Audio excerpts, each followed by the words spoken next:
வணக்கம் ஃப்ரெண்ட்ஸ், இன்னைக்கு உங்களுக்கு நான் வெஜிடபிள் மாவா கட்லெட் ரெசிபி செஞ்சு காமிக்க போகிறேன். வெஜிடபிள் புல்லட்ஸ்ன்னு கூட சொல்லலாம். ரொம்பவே பிரமாதமான ஒரு டிஷ்.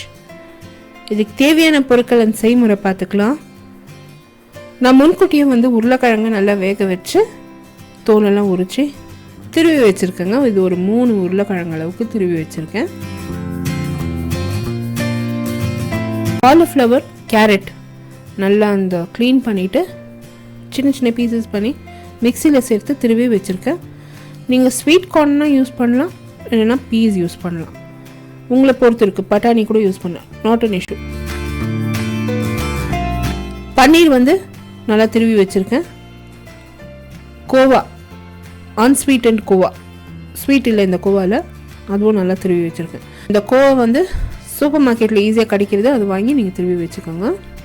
இஞ்சி, பூண்டு, பச்சை மிளகாய் நல்லா விழுது செஞ்சு அதுவும் வச்சுருக்கேன். மிளகுத்தூள், சீரகத்தூள், வெங்காயம், மல்லி இலை, புதினா இலை எல்லாம் பொடியாக நறுக்கி வச்சுருக்கேன். கார்ன்ஃப்ளேக்ஸ் மிக்சியில் சேர்த்து நல்லா அரைச்சி வச்சுருக்கேன். இந்த பவுடரில் தாங்க நம்ம அந்த கட்லெட்டை உருட்டி எடுக்க போகிறோம்.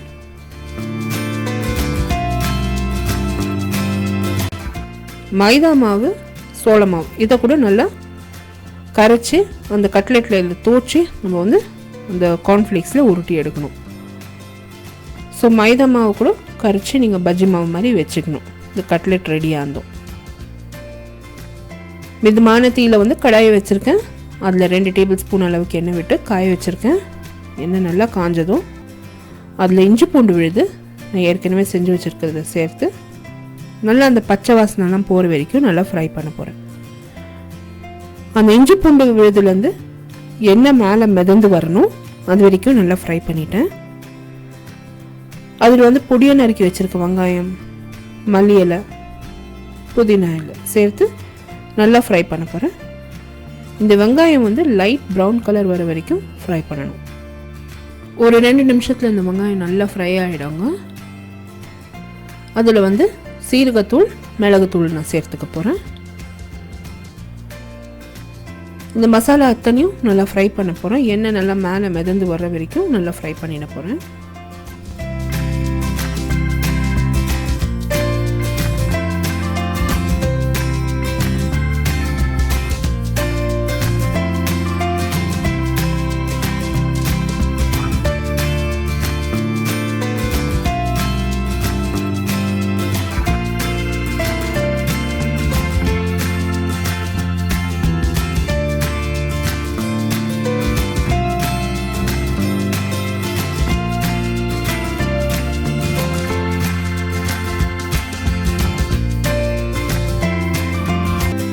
இப்போ அந்த மசாலாவில் நான் ஏற்கனவே திருப்பி வச்சுருக்கேன் காலிஃப்ளவர் அண்ட் கேரட்டை நான் சேர்த்துருக்கேன்.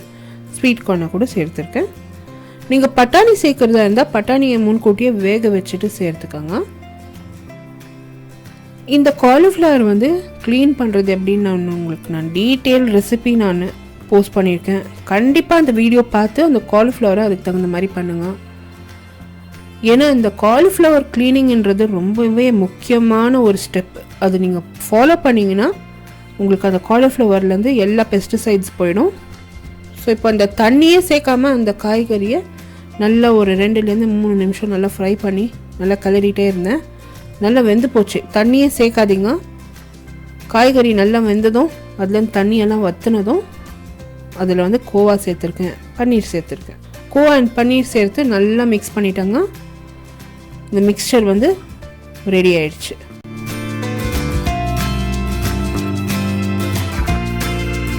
இப்போ இதில் தேவைக்கேற்ப உப்பு சேர்த்துக்க போகிறேன்.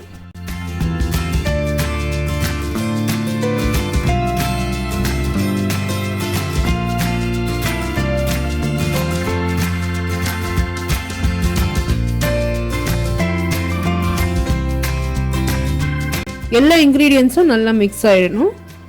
அதில் உருளைக்கிழங்கு திருவி வச்சுருக்கிறத சேர்க்கணும். சேர்த்து நல்லா மிக்ஸ் பண்ணிவிடுங்க. எல்லா இன்க்ரீடியன்ஸும் நல்லா மிக்ஸ் ஆகிடணும்.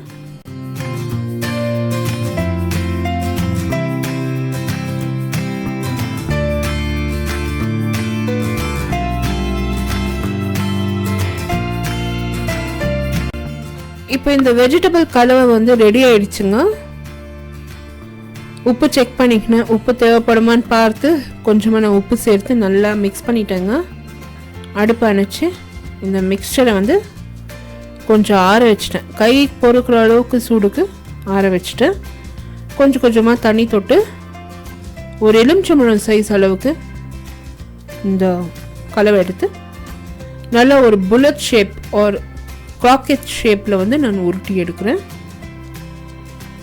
நீங்கள் வந்து இதை வடை மாதிரி கூட ஃப்ளாட்டாக கட்லெட் ஷேப்பில் கூட நீங்கள் தட்டிட்டு நீங்கள் வந்து மைதா மாவில் தோச்சு அந்த கார்ன்ஃப்ளேக்ஸில் உருட்டி நீங்கள் செட் பண்ணலாம்.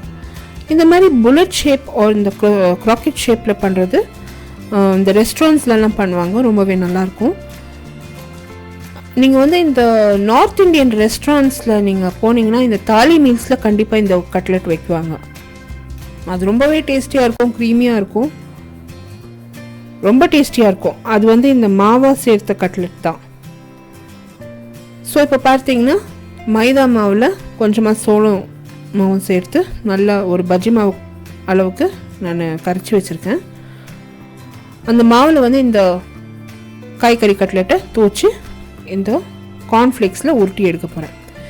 நீங்கள் கொஞ்சம் கார்ன்ஃப்ளேக்ஸ் அண்ட் கொஞ்சம் bread crumbs half and half அந்த மாதிரி மிக்சர் கூட செஞ்சு நீங்கள் இந்த கட்லெட்ஸை உருட்டலாம். அப்படி இல்லைன்னா வெறும் பிரெட் க்ரம்ஸில் கூட உருட்டலாம், உங்களை பொறுத்து இருக்குது. இந்த கார்ன்ஃப்ளேக்ஸில் உருட்டினோம்னா கொஞ்சம் நல்லா கெட்டியாக க்ரன்ச்சியாக இருக்கும். இந்த நிறைய க்ரன்ச்சியாக கேட்குறவங்களுக்கு வந்து இந்த அவுட்டர் கவரிங் ரொம்ப க்ரன்ச்சியாக இருக்கணும்னு சொல்கிறவங்களுக்கு வந்து ரொம்ப விருப்பப்படுவாங்க. அப்படி இல்லைன்னா நீங்கள் வந்து பிரெட் க்ரம்ஸ்லேயே நீங்கள் உருட்டி நீங்கள் வந்து இந்த கட்லெட்ஸை செட் பண்ணலாம். மைதா மாவு கலவையில் இந்த கட்லெட்ஸை உருட்டி எடுத்ததும் இந்த கார்ன்ஃப்ளேக்ஸில் உருட்ட போகிறேன். இந்த ரெசிபி இன் டீட்டெயில் பார்த்தீங்கன்னா என்னோடய பிளாகில் இருக்குது ஃப்ரெண்ட்ஸ். பிளாக் லிங்க் வந்து about by below this video post பண்ணுறேன். அப்படி இல்லைன்னா I card above this video நீங்கள் கிளிக் பண்ணலாம் ஃபார் ரெகுலர் அப்டேட்ஸ். என்னை வந்து ஃபேஸ்புக், இன்ஸ்டாகிராம் அண்ட் ட்விட்டரில் ஃபாலோ பண்ணுங்கள். The same recipe is also posted in YouTube English. YouTube English ஓட லிங்க் கூட about by below this video post பண்ணுறேன். அப்படி இல்லைன்னா I card above this video நீங்கள் கிளிக் பண்ணலாம். இந்த கட்லெட்ஸ் எல்லாம் தயாரானதும் க்ளீனாக டைட்டாக ஒரு மூடி ஃபிட்டாக ஒரு டப்பாவில் வந்து சேர்த்து நான் ஃப்ரிட்ஜில் வச்சிட்டேன். நல்லா ஓவர் நைட் செட் ஆகிடுச்சுங்க. நீங்கள் வந்து ஓவர் நைட் நீங்கள் வெட்டிங்கன்னா நல்லா இந்த கட்லெட் செட் ஆகிடும். நீங்கள் மறுநாள் எடுத்து ஃப்ரை பண்ணுறதுக்கு ஈஸியாக இருக்கும். அப்படி இல்லைன்னா நீங்கள் காத்தால் நீங்கள் பண்ணிங்கன்னா உங்களுக்கு ஈவினிங் ரெடி ஆகும். ஸோ உங்களுக்கு எப்படி பொறுத்து இருக்குன்னு நீங்கள் பார்த்து நீங்கள் செய்யலாம். இந்த கட்லெட்ஸை வந்து ஓவர் நைட் நான் செட் பண்ணிட்டேங்க. மறுநாள் வந்து நான் கடாயில் எண்ணெய் விட்டு நல்ல மிதமான தீயில் ஃப்ரை பண்ணி எடுத்தேன் இந்த கட்லெட்டை. நீங்கள் ஸ்லோவாக மிதமான தீயில் ஃப்ரை பண்ணணும் இந்த கட்லெட்டை. கண்டிப்பாக இந்த ரெசிபி ட்ரை பண்ணுங்கள் ஃப்ரெண்ட்ஸ். இந்த கட்லெட்ஸ் வந்து லைட் ப்ரௌன் கலர் வர வரைக்கும் நல்லா ஃப்ரை பண்ணிவிட்டு எண்ணெயிலேருந்து இருத்து ஒரு பேப்பர் டவல் மேலே போட்டு அந்த எண்ணெயெல்லாம் நல்லா வடி விட்டுட்டேன். அதுக்கு பிறகு வந்து இது நான் சர்வ் பண்ணிட்டேன். ரொம்பவே சூப்பராக இருக்கும் இந்த கட்லெட்ஸ். நீங்கள் எல்லோரும் ட்ரை பண்ணிவிட்டு உங்களோட காமெண்ட்ஸ் எனக்கு போஸ்ட் பண்ணுங்கள். இந்த வீடியோ ரெசிபி உங்களுக்கு பிடிச்சிருந்தாக்கா எனக்கு ஒரு தம்ஸ் அப் கொடுத்து இன்னும் ரெசிபீஸ் அண்ட் ரிவ்யூஸ்க்கு சப்ஸ்கிரைப் பண்ணுங்கள். அடுத்த புதிய ரெசிபியோடு உங்களை திருப்பியும் சந்திக்கும் வரை this is Vidya Lakshmi. Thank you so much for வாட்சிங். பை பாய்.